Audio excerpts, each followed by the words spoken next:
Shri AC Moideen 8 minute. Sir, ഞാൻ ഈ ധനാഭ്യർത്ഥനകളെ എതിർക്കുക. ഭരണപക്ഷത്തുനിന്ന് സംസാരിച്ചവരെല്ലാം കേരളത്തിലാകമാനം കടക്കെണിയുടെ ഭാഗമായിട്ടുള്ള പ്രതിസന്ധി ഉണ്ടെന്ന് സമർത്ഥിക്കാൻ വേണ്ടിയാണ് ശ്രമിച്ചത്. അതിൽ നിന്നൊരു വെള്ളി വെളിച്ചം പോലെ ഈ ഗവൺമെൻറ് വരുന്നത് നല്ലത്. കടക്കെണി എന്ന അവസ്ഥയിലേക്ക് കേരളം എത്തിയിട്ടുണ്ടോ എന്ന് ബഹുമാനപ്പെട്ട മുഖ്യമന്ത്രി ധനകാര്യമന്ത്രിക്ക് അറിയാം. കേരളം നേരിട്ട പ്രശ്നങ്ങളുണ്ട് സാർ ഈ കാലത്ത്. കേന്ദ്ര ഗവൺമെൻറ് നോട്ട് നിരോധനം മുതൽ നമ്മുടെ നാടനുഭവിച്ച കോവിഡ് വരെയുള്ള പ്രകൃതിക്ഷോഭം വരെയുള്ള പ്രശ്നങ്ങൾ കേരളത്തിൻ്റെ സാമ്പത്തിക രംഗത്ത് നേരിട്ട ഗൗരവപ്പെട്ട പ്രതിസന്ധിക്ക് ഇടയാക്കിയ കാരണങ്ങളാണ്. ഇന്ത്യയിലെ സംസ്ഥാനങ്ങളിൽ കടത്തിൻ്റെ കാര്യത്തിൽ കേരളം ഒന്നാമതാണോ സാർ? അത് പരിശോധിക്കണ്ടേ? 8-മതോ 9-മതോ ആണ്. റവന്യൂ കമ്മിയുടെയും ധനക്കമ്മിയുടെയും കാര്യത്തിൽ നമ്മൾ പരിധിക്കപ്പുറം വിട്ടു പോയിട്ടുണ്ടോ? GDPയുടെ ശതമാനം വെച്ച് നോക്കുമ്പോൾ കോവിഡ് കാലത്തുണ്ടായിരുന്നതിനേക്കാൾ കടത്തിൻ്റെ ശതമാനം കുറഞ്ഞു വന്നിട്ടില്ലേ? ധവളപത്രം എന്ന് പറഞ്ഞ്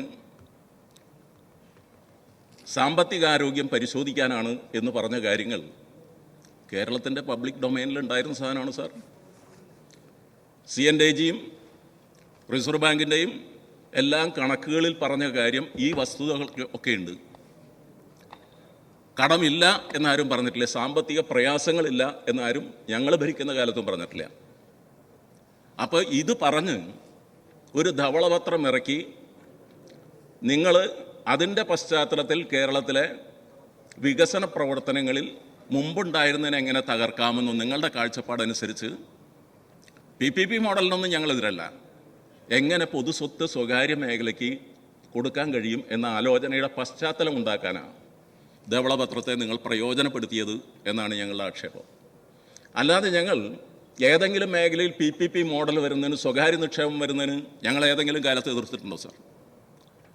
പക്ഷേ തന്ത്രപ്രധാനമായ മേഖലകളിൽ, വളരെ പൊതുമേഖലാ സ്ഥാപനങ്ങൾ തന്നെ കൈകാര്യം ചെയ്തിരുന്ന മേഖലകളിൽ നിങ്ങൾ സ്വീകരിക്കുന്ന സമീപനം ഈ ധവളപത്രത്തിൻ്റെ മറവിൽ വെളുപ്പിച്ചെടുക്കാൻ വേണ്ടി കരിമണൽ ഖനനം ഉൾപ്പെടെയുള്ള കാര്യങ്ങളിൽ, ബ്ലൂ എക്കണോമിയുടെ കാര്യത്തിൽ,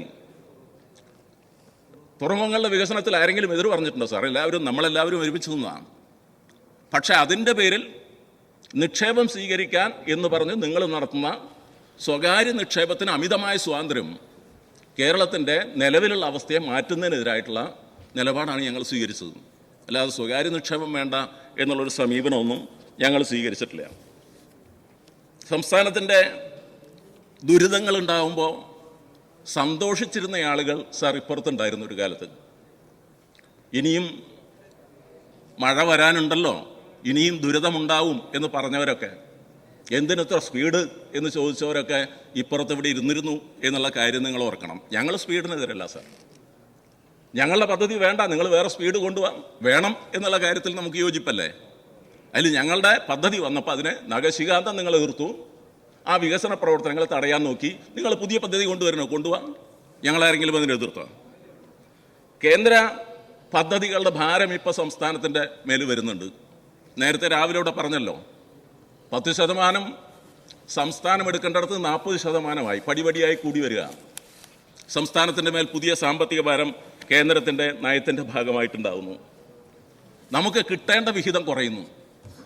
ഈ സഭയ്ക്കകത്ത് വെച്ചതല്ലേ സാർ നമ്മൾ കേന്ദ്ര ഗവൺമെൻറ്റിൻ്റെ സംസ്ഥാനത്തിന് തരേണ്ട വിഹിതത്തിലുള്ള കുറവ് GST കൂടി വന്നപ്പോൾ അതിൽ ബഹുമാനപ്പെട്ട മുഖ്യമന്ത്രി പറഞ്ഞ പോലെ നമ്മളതിൻ്റെ കോമ്പൻസേഷൻ എന്നുള്ളത് 5 വർഷം കഴിഞ്ഞാൽ കിട്ടില്ല എന്നറിയാലോ.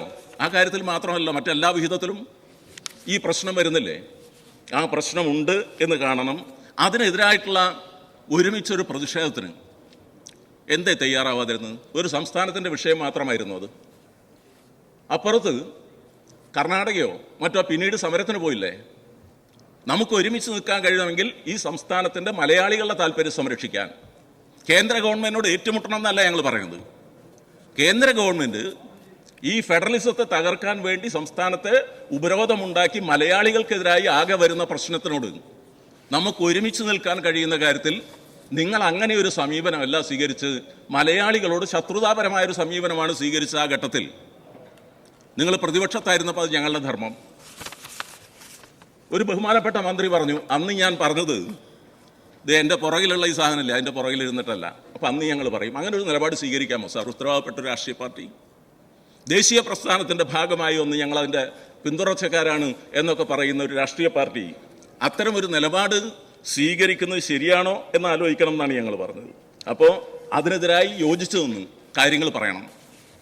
കേന്ദ്ര ഗവൺമെൻറ്റിനെ നഖശിഖാന്തം എതിർക്കണം എന്നൊന്നും ഞങ്ങൾ പറഞ്ഞിട്ടില്ല. സംസ്ഥാനത്തിൻ്റെ താല്പര്യം സംരക്ഷിക്കാനുള്ള നിലപാട് സ്വീകരിക്കണം. നിങ്ങളത് 2 രേഖകളിലും ബഡ്ജറ്റ് രേഖകളിലും അതില്ല. അതാണ് ഞങ്ങൾ പറഞ്ഞ കാര്യങ്ങളിൽ ഏറ്റവും പ്രധാനം. സാർ, ഇനിയുള്ള പദ്ധതികളുടെ ഭാവി എന്താവും? നിങ്ങളത് പറയുന്നില്ല. ലൈഫ് പദ്ധതിയുടെ ഭാവി എന്താവും? അത് ഈ സഭയ്ക്കകത്ത് പറയണ്ടേ? ഒളിച്ചു വെക്കേണ്ട കാര്യമല്ലല്ലോ. കിഫ്ബി പദ്ധതിയുണ്ട്. ഞാൻ പറയുന്നു, അപ്പുറത്തിരിക്കുന്ന ആളുകൾ ഉൾപ്പെടെയുള്ള മണ്ഡലങ്ങളിൽ എത്ര കോടി രൂപയുടെ വികസന പ്രവർത്തനങ്ങൾക്ക് സാമ്പത്തികാനുമതി കിട്ടിയിട്ടുണ്ട്. ആ സാമ്പത്തികാനുമതി കിട്ടിയ കാര്യങ്ങൾ അതൊരു ഉറപ്പല്ലേ സാർ? ഒരു സർക്കാരിൻ്റെ ഉറപ്പല്ലേ അത്? ആ സാമ്പത്തികാനുമതി കിട്ടിയ കിഫ്ബി പദ്ധതികളോട് എന്ത് സമീപനമായിരിക്കും ഈ ഗവൺമെൻറ് സ്വീകരിക്കുക? അത് ഞങ്ങൾ പിന്നീട് ആലോചിച്ച് പറഞ്ഞാൽ മതി, പറഞ്ഞ കുറച്ച് ദിവസം കഴിഞ്ഞിട്ട് പറഞ്ഞാൽ മതി, ഞങ്ങൾക്ക് സമയമായിട്ടില്ലല്ലോ. പക്ഷേ അത് സ്തംഭിച്ച് കിടക്കുന്നു സാർ.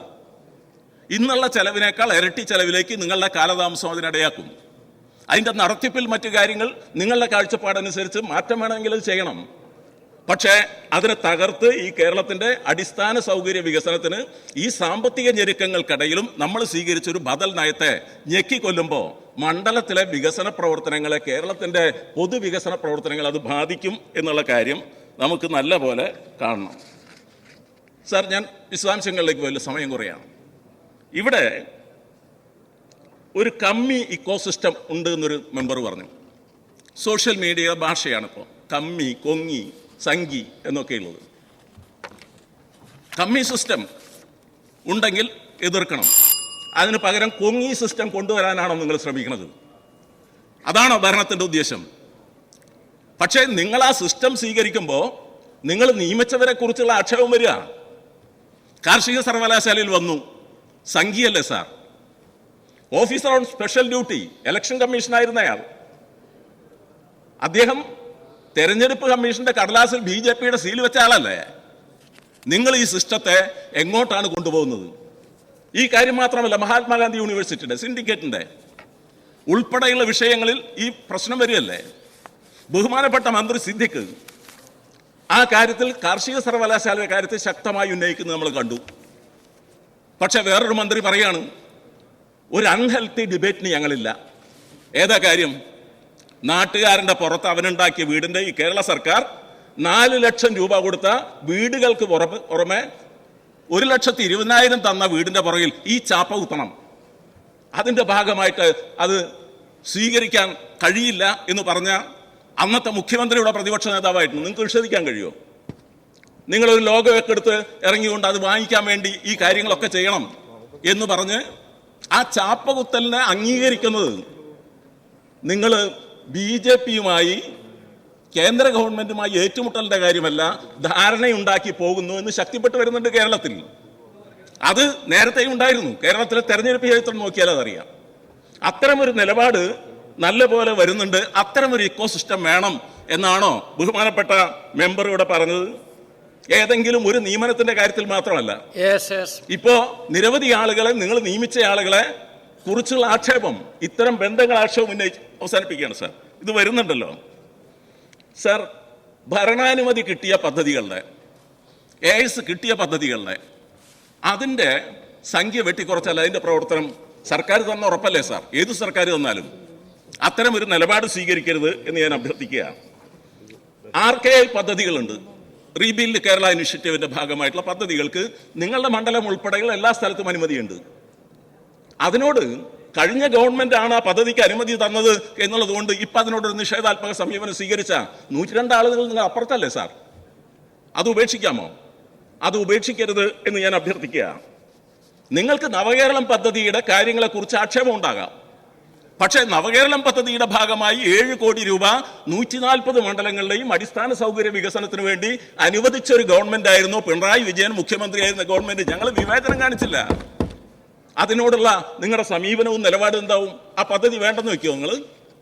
അല്ലെങ്കിൽ അതിനോടുള്ള നിലപാട് നിങ്ങൾ പറയണ്ടേ? തൊഴിലുറപ്പ് പദ്ധതി, യെസ്, തൊഴിലുറപ്പ് പദ്ധതിയുമായി ബന്ധപ്പെട്ട കാര്യത്തിൽ വരികയാണെങ്കിൽ ഇനിയും കാശ് മുടക്കേണ്ടി വരില്ലേ? ആ കാര്യത്തിൽ പോരല്ലോ. നേരത്തെ ബഡ്ജറ്റിൽ 2000-ൽ പരം കോടി രൂപ നീക്കി വെച്ച ഇപ്പൊ 1400 ചിലരം കോടിയാണ്. ഒരു മാസ്റ്റർ പീസ് ബഡ്ജറ്റ് എന്നൊക്കെയാണ് പറഞ്ഞത്. ഇവിടെ എന്ത് മാസ്റ്റർ പീസാണ് ഇതിന്റെ ഭാഗമായിട്ട് ഉണ്ടാവുക എന്ന് എനിക്കറിയില്ല. ഈ കുന്നമംഗലത്ത് നിന്ന് ഗവിയിലേക്ക് ഒരു ഓർഡിനറി ബസ് ഉണ്ടായത് പുതിയ അറിവാണ് സാർ. ദയവ് ചെയ്ത് ഗതാഗത മന്ത്രിയോട് ഞങ്ങളുടെ നാട്ടിൽ നിന്നും മൂന്നാറിലേക്കും ഗവിയിലേക്കും ഒക്കെ ഒരു ഓർഡിനറി ബസ് വേണം. ഇവിടെ ഒരു മെമ്പർ പറഞ്ഞതാണ് ഗവിയിലേക്ക് പോയി യാത്ര ചെയ്തു. സാർ, ചെയ്ത കാര്യത്തിനെ ഞങ്ങൾ എതിർക്കുന്നില്ല. അത്തരം സ്ത്രീകൾക്ക് യാത്ര ചെയ്യാൻ കൊടുത്ത ഒരു അവസരം നല്ലത് തന്നെ. പക്ഷെ നിങ്ങൾ പറഞ്ഞ വാക്ക് പാലിച്ചില്ല എന്നുള്ള ആക്ഷേപമല്ലേ ഞങ്ങൾ പറഞ്ഞുള്ളൂ. അതിനെ സ്ത്രീ പ്രശ്നവുമായി ബന്ധപ്പെടുത്തി അപഹാസ്യമായ രീതിയിൽ ചിത്രീകരിക്കുന്നത് നിയമസഭയല്ലേ സാർ? ഇത് ഇവിടുത്തെ പ്രസംഗത്തിനൊരു നിലവാരമൊക്കെ ഇല്ലേ? സിനിമാ കഥ പറയൽ മാത്രമല്ലോ അസംബ്ലിക്കകത്തെ നിയമനിർമ്മാണ പ്രവർത്തനങ്ങൾ നടക്കുന്ന ഒരു കാലത്ത് ഉപമയും സിനിമാ കഥകളും തിലകനും സീമയും ഒക്കെ പറഞ്ഞിരിക്കലല്ലോ. അവരൊന്നും മോശക്കാരായിട്ടല്ല. അത്തരം കഥ പറയാനുള്ള വേദി കൂടിയല്ല രാഷ്ട്രീയ പ്രശ്നങ്ങളെ, നാടിന്റെ വികസന പ്രവർത്തനങ്ങളെ ആ അടിസ്ഥാനത്തിൽ കാണാനും ഈ ബഡ്ജറ്റിലുള്ള പുരോഗമനപരമായ നടപടികളൊന്നും ഞങ്ങൾ എതിർത്തിട്ടില്ല. ഞങ്ങൾക്കുള്ള സംശയങ്ങൾ ഞങ്ങൾ ഉന്നയിച്ചു. ഈ ബഡ്ജറ്റ് മുന്നോട്ട് വയ്ക്കുന്ന സ്വകാര്യവൽക്കരണത്തിന്റെ നയങ്ങൾ ഞങ്ങൾ തുടർന്നും എതിർക്കും എന്ന് പറഞ്ഞുകൊണ്ട് ഞാൻ ഈ ധനാഭ്യർത്ഥനകളെ എതിർക്കുന്നു.